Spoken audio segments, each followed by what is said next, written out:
आणि मग एक दिवशी कळत नकळत त्यांचे पाय दाबताना तेव्हा मात्र त्यांचे स्पष्ट शब्द ऐकू आले की मला पादुका हव्या आहेत. आणि हे स्पष्ट काना असे हे करत गेले, फिरत गेले की पादुका हव्यात. म्हणजे त्यांना नक्की काय हवंय?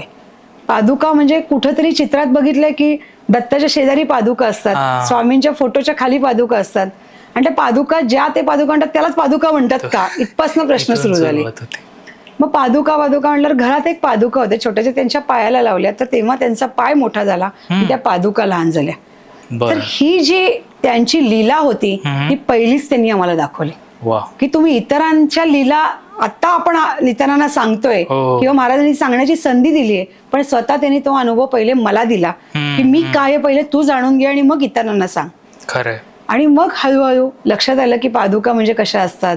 मग एखाद्या गुरुजींशी बोलणं झालं, ते म्हणले कुठल्याही चांदीचा पादुका घ्या, त्याला काय आकार उकाराचे, महाराजांच्या पादुकांना आकार उकाराचं बंधन नाहीये की त्या 6 फुटी असल्या पाहिजे, 7 फुटी असल्या पाहिजे. त्यांच्या उंचीप्रमाणे त्यावेळेस ज्या पादुका महाराज वापरत होते त्या त्यांनी त्यांच्या भक्तांना दिल्याच होत्या, प्रश्नच नाही. पण जेव्हा आपण इतके म्हणजे आपली एवढी भक्ती किती ह्याची आहे माहिती नाही, पण आपल्या विचारांची जी ठेवण असते ती महाराजच निर्माण करत असतात.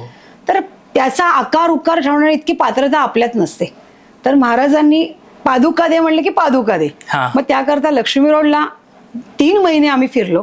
पादुका लक्ष्मी रोडला चांदीच्या न मिळाव्यात आणि अर्थात आमची आर्थिक परिस्थिती पण तशी नव्हती की चांदीची वस्तू ती घ्यावी. त्यावेळी महाराजांना कदाचित ते माहिती असेल की कदाचित ते आमची परीक्षा बघत असते. खूप फिरलो आणि नंतर मात्र आवाज थांबत नव्हता.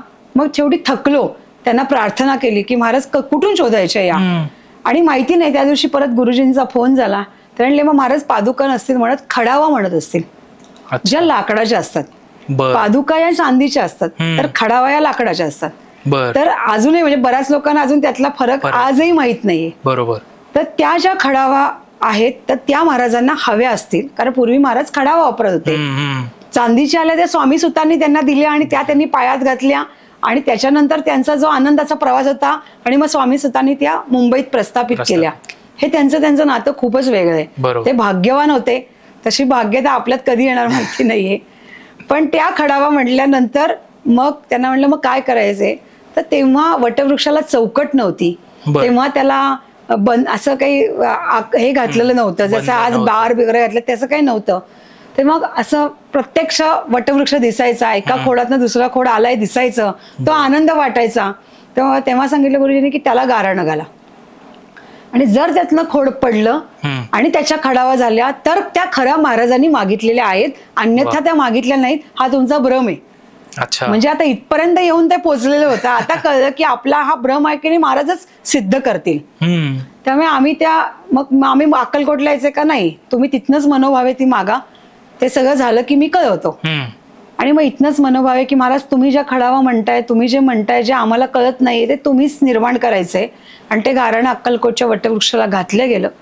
तिथनं ते खोड पडेल ह्याची वाट बघितल्या गेली, ते काय पडता पडेना. महाराज गुरुजींना विचारलं काय झालं, ते म्हणले तुमचं तेवढं भाग्य असावं लागतं बोंबला. भाग्याचा हिशोब निघाल्यावर तर कधीच काउंट होत नाही. आणि कसं आपलं भाग्य आपण कसं सिद्ध करणार, आपली कर्म आपण कशी सिद्ध करणार, आणि कोणाला जाऊन विचारणार की मी चांगलं केलंय का वाईट केलंय. तर ते म्हणले ठीक आहे आता वाट बघायची. म्हणजे आता सगळा खेळ आपल्या कर्मावरून महाराजांनी थोपवला. म्हणजे नेहमी महाराज म्हणतात की जी फलितं मिळतात ती कर्मावर मिळतात. म्हणजे परत येऊन महाराजांनी आपल्याला गोलगोल फिरवून तिथेच अडकवलं होतं.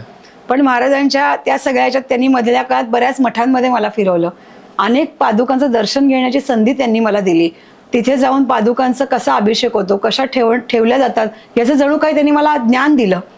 मग त्याच्यानंतर एक अचानक एक पादुकांचा डबा दिसला आणि मग मात्र राहवलं नाही की आता या पादुका आपल्या कधी येणार आहेत. आणि तो दिवस होता महाशिवरात्रीचा आदला दिवस. आणि तो डबा दिसल्यानंतर मग गुरुजींना परत फोन केला, म्हणलं आता आपण बोलणी खाणार आहोत, आपल्या कर्माची अजून आपली नोंदणी झालेली नसेल बहुतेक. पण ते म्हणले की आज चांगला दिवस आहे, आज ते खोड पडलेलं आहे. तिथले एक शिपाई दादा तेच त्या पादुका तयार करतात, पूर्वी ते तेच करायचे. आणि त्या पादुका मी दुसऱ्या दिवशी सकाळी 3 वाजता महाशिवरात्रीच्या निमित्ताने समाधी मठावरती अभिषेकासाठी मागवून घेतलेल्या आहेत. त्याला मी लघुरुद्राचा अभिषेक करणार आहे आणि त्याच्यानंतर त्या तुम्ही येऊन घेऊन जाऊ शकता. आता मात्र राहिवला नाही की त्या पादुका आकार कसा आहे त्याचा, त्या कशा दिसते. छोट्या मुलाचा जन्म झाल्यावर जसं आईला उत्सुकता असते की आपलं बाळ आहे तरी कसं, तर तसंच त्या पादुकांची ती सुरू झाली. मग नंतर गुरुजींनी समाधी मठावरती त्या पादुका ठेवल्या, त्याचा फोटो काढून आम्हाला पाठवला. आम्ही घळाघळा रडलो की महाराजांची अनंत कृपा आहे की लाकडी रंग आणि त्या पादुका दिसत आहेत आपल्याला आणि या आता आपल्याकडे येणार आहेत. आणि 3 वाजल्यापासून त्या दिवशी महाशिवरात्रीच्या निमित्ताने जो समाधी मठामध्ये जे सुरू होतं अभिषेक लघुरुद्र, ते काश्मीरपासून कन्याकुमारीपर्यंत सगळे गुरुजी येऊन ते करतात. अहोभाग्य होतं की तसं काही घडणार आहे आपल्या पादुकांबाबतीत. आणि इथे आमचा जीव कासावीस होता, तिथे अभिषेक चालू होता. गुरुजी मधून अधून फोटो पाठवत होते. आणि गंमत अशी झाली की तो अभिषेक चालू असताना एकानी जे होते जे अभिषेक करत होते ते म्हणले की या पादुका कोणाच्या आहेत, म्हणजे कोणी मागवल्या आहेत या किंवा कोणाला द्यायच्या आहेत. तर ते म्हणले का हो, तर ते म्हणले तुम्ही या मला द्या, माझ्या घरी न्यायचे आणि यांना दुसरे द्या. ते म्हणले नाही, ज्या ठिकाणी या चालल्यात तिथे महाराजांचं प्रत्यक्ष वास्तव्य आहे आणि तिथे त्या चालल्यात. म्हणजे अजून एक पॉझिटिव्ह गोष्ट आम्हाला मिळाली की महाराजांचं वास्तव्य या घरामध्ये निश्चित आहे. जे ठोके वाजल्या गेलेत ते समाधी मठाच्या आत वाजले गेले.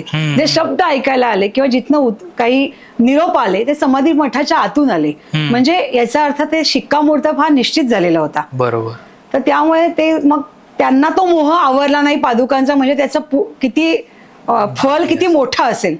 आणि मग त्याच्यानंतर सगळं झाल्यावरती मग त्यांनी सांगितलं आता अभिषेक झालाय, मी गाभाऱ्यात ठेवलेले आहेत, तुम्ही कधी या आणि घेऊन जा, सावकाश आलात तरी चालेल. पण सावकाश हा शब्द काही पुरत नव्हता.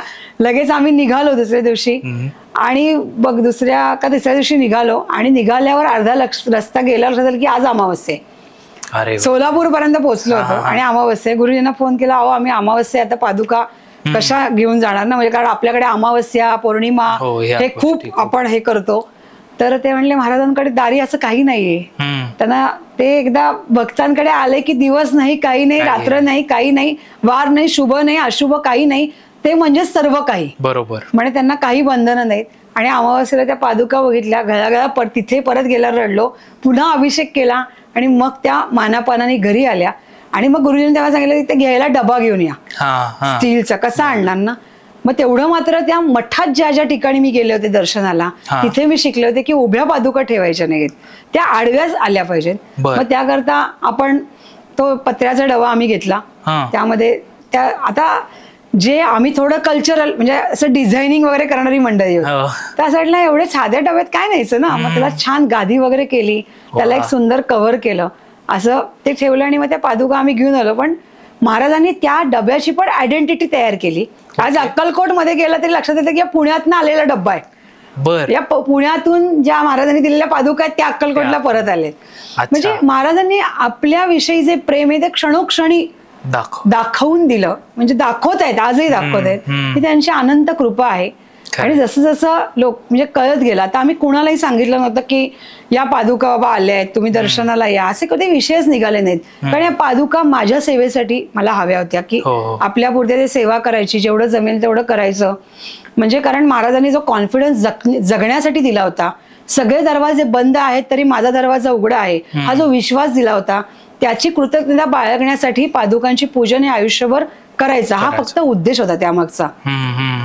पण आमच्या ओळखीतल्या एकांना कळलं की बाबा, आणि गंमत अशी होती की मी अनेक लोकांना विचारलं होतं की पादुका घ्यायला, कारण मला खूप भीती वाटत होती त्या पादुका आणताना. माझ्यावर कोणीच यायला तयार नाही. एक जण फक्त ओळखीतला तर तो फक्त आला.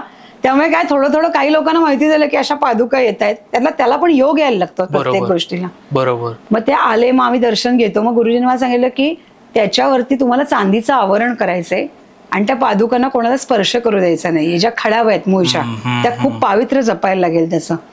आता चांदीच्या आवरण करायचं, हे कसं करायचं माहिती नाही, कारण परत अडकलो आर्थिक गणितामध्ये. कारण महाराजांनी ज्या खडावा दिल्या त्याचं मूल्य खूप मोठं होतं, ते पैशात मोजण्यासारखं नव्हतं. पण चांदी तर पैशातच मोजावी लागेल ना. मग त्यावेळेस ते चांदीचं शोधलं, मग कोण करू शकेल. मग एका सोनारांकडे गेलो, मग त्यांनी सांगितलं इतकं. मग त्यांनी सांगितलं की नाही, असं देवाचं असं असतं वस्तूंचं की तुम्ही ज्या दिवशी घ्यायला याल त्या दिवशीची चांदीची कॉस्ट असते ती तुम्हाला द्यावी लागते, असं त्याचे व्यवहार आधी होत नाही. मग तर आणखीनच धडधड वाढली, कारण त्या दिवशी चांदी किती रकमेत असेल माहिती नाही, पण महाराजांची तीही लीला आगाध होती. आता चांगलं का वाईट या शब्दाला कधी कधी काही अर्थ नसतो. त्यावेळेस लॉकडाऊन पडलं. अच्छा. चांदीच्या किमती खाली आल्या, सोनारांची दुकानं बंद झाली. आता कव्हर कुठनं आणणार आणि दर्शनाचं काय करणार, कारण प्रगट दिन पण त्यावेळेस आला होता. पण लकीली त्या ज्या चांदीचं आवरण होतं महाराजांचं, ते ज्यांच्याकडे दिलं होतं त्यांच्या तिथे ते त्यांच्याकडे हातातच होतं. त्यांनी आम्हाला त्या दिवशी ते आणून पण दिलं. ही सगळी रचना महाराजांनी आपोआपच घडवून आणली होती. म्हणजे त्यांना जे करवून घ्यायचं असं ते बरोबर ते करवून घेतात. आणि त्या दिवशी मग आम्हाला कळे ना आता त्यांना काय द्यायचं, कारण दुकान तर बंद झालंय, पैशाचा व्यवहार आता गुगल पे नि एवढंच होऊ शकतं. मग त्यांना विचारलं कसं द्यायचं, ते म्हणले नाही आता जेव्हा लॉकडाऊन उघडेल ना तेव्हा तुम्ही द्या. आता लॉकडाऊन कधी उघडेल, त्यावेळेस तर पहिलं होतं लॉकडाऊन. ते सगळ्यांना अपेक्षित होते की 2-4 दिवसामध्ये हा विषय संपून जाईल, पण तसं काहीच घडत नव्हतं. मग एक 4 दिवस वाट बघितली, काहीच होईना. मग शेवटी गुगलवर ती चांदीची कॉस्ट बघितली आणि त्यांना ते पैसे पाठवून दिले. पण आम्ही जे अपेक्षित होते त्याच्या 3 पट खाली महाराजांनी ती रक्कम आणली होती. ही निव्वळ महाराजांची आपल्या भक्तांबाबतीचं जे प्रेम आहे ना, हे सिद्ध करतं, प्रत्येक वेळेस सिद्ध करतं. अगदी बरोबर. त्यामुळे ते मग असं हळूहळू लोकांपर्यंत जायला लागलं की इथे पादुका आहेत. मग 1-2 लोक आली, 2-3 आली. मग एक जण आल्या, त्याने डोकं वाकून नमस्कार केला. कारण मी सगळ्यांना त्यावेळेस माहित नाही मी का सांगत होते, वाकून नमस्कार करा, महाराज आहेत आपले, ब्रह्मांड नायक. तेव्हा फक्त पादुका आणि छोटी मूर्ती एवढंच होतं. आणि छोट्याशा टेबलावरच आम्ही हे सगळं ठेवलं होतं आणि माझ्या छोट्याशा हॉलमध्ये ते होतं. मग त्या बाई आला, त्यांनी नमस्कार केला वाकून आणि दुसऱ्या दिवशीपासून त्यांचा हात दुखायला लागला. एवढा त्या म्हणल्या, रडले मी रात्रभर, माझा हात प्रचंड दुखला.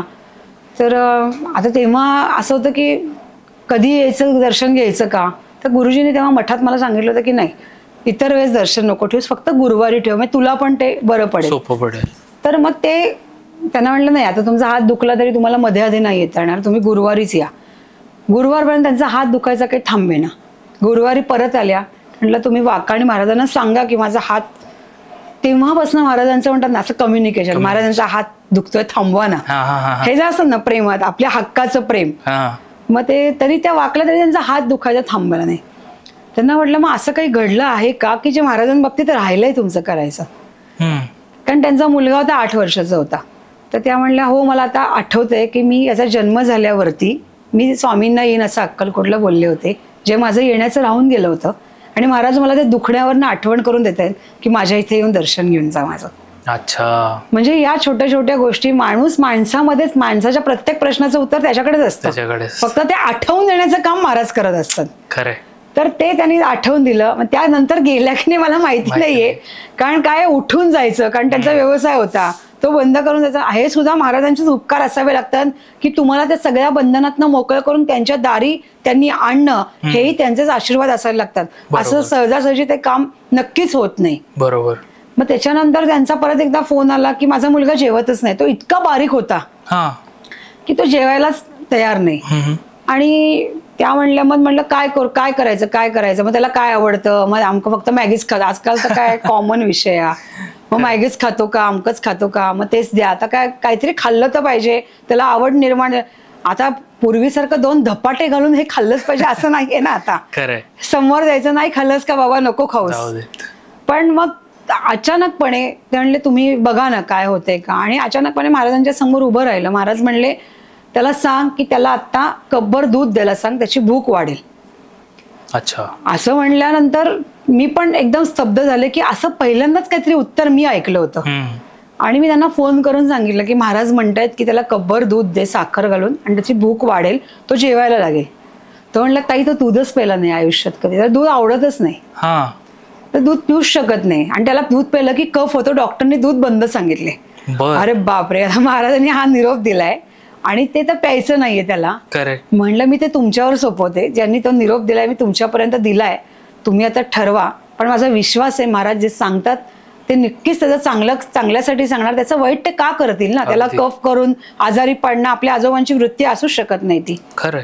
आणि मग थोड्या वेळाने तासा-दीड तासाने त्यांचा फोन आला की त्यांनी अख्खं कपभर दूध प्यायलंय, त्याला काही त्रास झाला नाहीये आणि आता माझ्याकडे तो फक्त पोळी भाजी जेवायला मागतोय. अरे बापरे. तर ही महाराजांची अनंत कृपा. आणि त्यानंतर तो जेवायचा थांबला नाही, म्हणजे त्याची भूक कधी मेली नाही. करेक्ट. म्हणजे महाराजांनी जो उपाय दिला होतास, महाराजांचे उपाय सहजासहजी नक्कीच नसतात.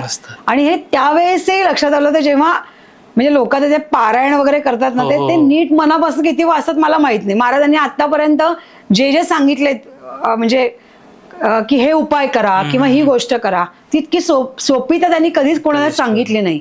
त्या सगळ्या ह्याच्यातनं त्यांनी पुढे त्याला पास केलं आणि आजही ते तसंच करतायत. करेक्ट. जोपर्यंत तो उपाय त्यांच्या मार्गी लागत नाही तोपर्यंत तो अवघडच उपाय ते त्यांना सांगतात. आणि हाही खूप कठीण उपाय होता. न डॉक्टरांनी जिथे दूध पिऊ नका सांगितलंय तिथे त्याला ते प्यायला लावणं आणि त्याला बरं करणं वेगळ्या पद्धतीने, हे महाराजांचा खूप मोठे आशीर्वाद त्याच्या पाठीशी लागले.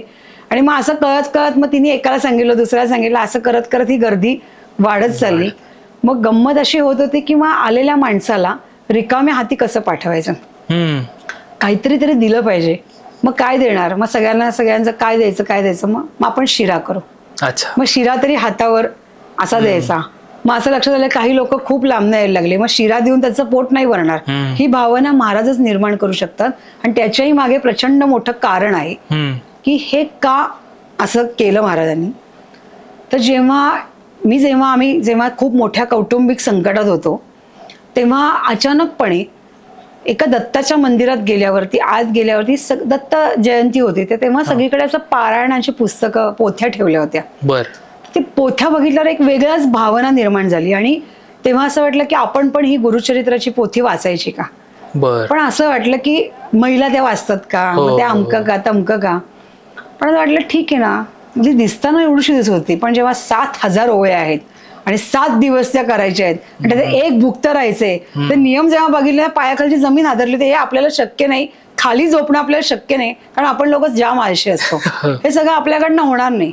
पण माहिती नाही, त्या मंदिरातनं बाहेर आल्या एक असा ओघ निर्माण झाला की नाही, आता ते गुरुचरित्र पारायण आपण करायचं आहे. आणि दत्त जयंती झाली होती. एकानं विचारलं, दत्त जयंती झाली आता वाचलं ते. गुरुचरित्र पारायण तुम्ही कधी वाचू शकता, मनाने वाचायचं, चांगल्या भावनेने वाचायचंय. बरोबर. सुरू केलं पारायण. आता त्याला उठायच्या नियमाप्रमाणे तर सकाळी 3:30ला बसायला पाहिजे वाचायला. मग खाली झोपायचं वगैरे. आम्ही कडक उपवास केले त्या 7 दिवस. ते पारायण केलं.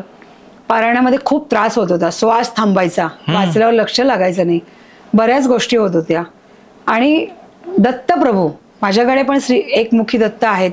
ते किती पिढ्या आमच्या घरात आहेत माहित नाही, कदाचित त्यांचे आशीर्वाद असतील म्हणून महाराज इथे स्वतःहून आले असतील.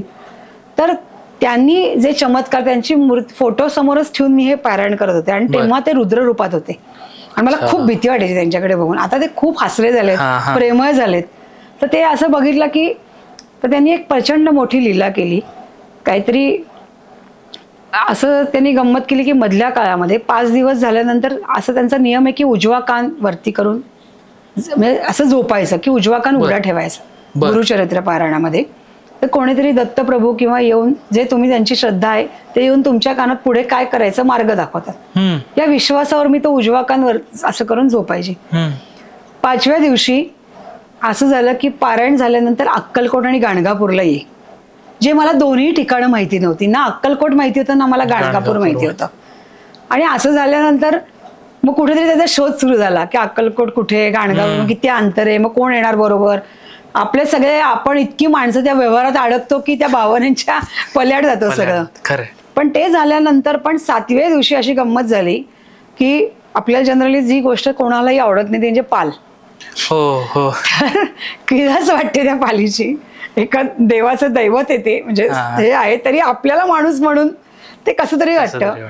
आणि 7व्या दिवशी उठल्यानंतर आमच्या बेडरूमच्या तिथे मला छोटीशी पाल दिसली. ते फुश फुश फुश करून ती घालवली पालीचं पिल्लू. आणि नंतर मग मुलीला उठवलं, तिला म्हणलं अगदी पाल आता परत ती गेली पण ती परत आली तर काय करणार, असं तर तू आता काय कर इथेच बस, कारण 3 वाजता आपण उठणार. परत पाल जर मध्ये आली किंवा काही झालं तर मला 7 दिवसाचं पारायण परत करायला लागेल. मी कसं करणार आहे ते, कारण आता मी कशी बशी त्यातनं बाहेर येते. तर ती बसली, मग मी आवरून आले वगैरे. आणि ते सगळं करता करता अजून 2 पाली दिसल्या. आणि एक पाल देवाऱ्यात घुसली जिथे मी बसत होते आणि एक पाल एका खोलीतनं आली, त्याचे डोळे लाल भडक होते. आम्ही जाम घाबरलो, आता काही खरं नाही. एका हातात झाडून एका हातात काठी घेऊन मी ते पारायणाला सुरुवात केली. आणि पारायण पूर्ण करायचं म्हणून ते केलं. दत्तप्रभूच्या कृपेने ते पारायण पूर्ण झालं, सगळं व्यवस्थित झालं. आणि नंतर आम्हाला वाटलं आता आता कुठे दिसते का, तर ती पाल कधी नंतर दिसलीच नाही. ती वेगळ्याच रूपामध्ये येऊन तिने ते दर्शन दिलं. म्हणजे अनंत कृपा होती. कदाचित ती कुठल्या रूपात आली होती माहिती नाही, पण ती शेवटच्या क्षणाला ती परीक्षा ती बघत होती. आणि गुरुचरित्रानंतर पारायणानंतर जे काही होतं की मेहून जेवायला घाला, प्रसाद करा वगैरे, ते सगळे विधी पूर्ण झाल्यानंतर मग मी अक्कलकोट आणि गाणगापूरला जाऊन आले. तर ते पहिल्या अक्कलकोटला जायचं का पहिलं गाणगापूरला जायचं हे माहिती नव्हतं. मग आम्ही पहिलं लांब लांब लांब म्हणून पहिला गाणगापूरला गेलो. त्यात असं लक्षात आलं की तिथला प्रसाद संपला होता. तिथे 5 तास लाईनीमध्ये उभं राहिलो आणि नंतर ते दर्शन झाल्यावरती आम्ही अक्कलकोटला आलो. तोपर्यंत 3-3:30 वाजून गेले होते. दर्शन, वटवृक्ष फक्त आम्हाला माहिती होतं, मंदिर, समाधी मठ माहिती नव्हता. तिकडे दर्शन घेतलं. अन्नछत्राच्या इथे आलो. आपली भावना असते की एक गाजभर प्रसाद हाताला मिळावा आणि तो मिळाला नाही. एकानी असं ओळख निघाली. मग ते म्हणलं नाही प्रसाद कधीच संपत नाही, प्रसाद आतमध्ये असतो. पण त्या दिवशी आमचं काय बाकीत होतं माहीत नाही, सगळा प्रसाद संपला होता. भांडी घासून पालथी घातली होती. आम्हाला एक कण सुद्धा प्रसादाचा मिळाला नाही. म्हटलं खरंच आपण दुर्दैवी आहोत की आपल्याला आपल्या हातात एक कण पण प्रसाद पडू नये. आणि खूप रडायला आलं त्या दिवशी. मग ते आपली सोलापूरची कडक भाकरी आणि चटणी घेऊन आम्ही पुण्याच्या दिशेने आलो. 3 वाजले आणि खूपच वाईट वाटलं. म्हणलं आपण खूपच दुर्दैवी आहोत. आणि कदाचित त्यानंतर महाराजांनी इथे जो प्रसाद सुरू केला तो तिथे न दिल्यामुळे इथे सुरू झाला. अच्छा. त्यांनी सांगितलं तिथे घेण्याचा मोह तुझा सोड, तुझ्या वतीने इतरांना दे, हे तुझं कार्य वाढव, हे काम तुला करायचंय. तुला जसं माझं भक्त नाही म्हणवायचंय किंवा मला तुम्ही आजोबा आजोबा असं नाही म्हणायचंय. तर इथे येणाऱ्या जे काही येतात त्यांना जो आनंद आहे, हात पुढे करून त्याच्या हातावर येणारा शिरा हा जो आनंद आहे किंवा प्रसाद हा आनंद आहे तो सुरू कर. पण त्यानंतर कधीच अन्नछत्राच्या लाईनीत उभं राहायला लागलं नाही आणि कधीच प्रसाद न घेता मी अक्कलकोटवरनं परत आले नाही. ही त्यांची अनंत कृपा आहे. आणि त्याच्यानंतर हळूहळू महाराजांच्या आशीर्वादाने इथे तो प्रसाद सुरू झाला. आमटी, भात, शिरा, कधी खिचडी, म्हणजे हे सगळं भाजी, हे सगळं करता करता करता करता हे सगळं आता जवळजवळ 6 वर्ष हा प्रसाद दर गुरुवारी होतो. आणि किती लोक जेवून जातात माहिती नसतं, अंदाज काही नाही की आज 20 येतील काय येतील काही माहिती नाही. तुम्ही स्वतः करता? तो स्वतः केला जातो. आता तर जवळजवळ 250-300 लोक दर गुरुवारची असतात. ते मला सांगतात आळशीपणा करायचा नाही, सगळ्यांसाठी जेवण बनव, त्यांना आनंदाने खाऊ दे, सगळं तृप्त होऊन इथनं जाऊ दे. आणि ही जी तृप्तता आहे, कारण देवापर्यंत पोचण्याकरता सुद्धा पोट भरलं पाहिजे ना. आपल्याकडे म्हणतात ना आधी पोटोबा आणि मग विठोबा. तर स्वामी तेच म्हणतात की जर तुमचं पोट शांत असेल तर मन तृप्त असतं. आणि मन तृप्त असलं की देवापर्यंत जाण्याचे मार्ग हे जास्त सोपे जातात. आणि माणसाचं सगळंच तृप्त असलं की त्याला प्रश्न अवघड असं वाटतच नाही ना. खरंय. म्हणजे जेव्हा इथे लोक येतात, महाराजांच्या घरी येतात, तेव्हा ते प्रश्नाचं गाठोडं घेऊन येतात. पण असं लक्षात येतं गाठोडं तेच उघडतात आणि त्यांच्या लक्षात येतं, महाराज म्हणतात कुठे प्रश्न आहेत, नाहीच आहेत ना ते. त्यामुळे महाराजांचं घर याला म्हणलं जातं.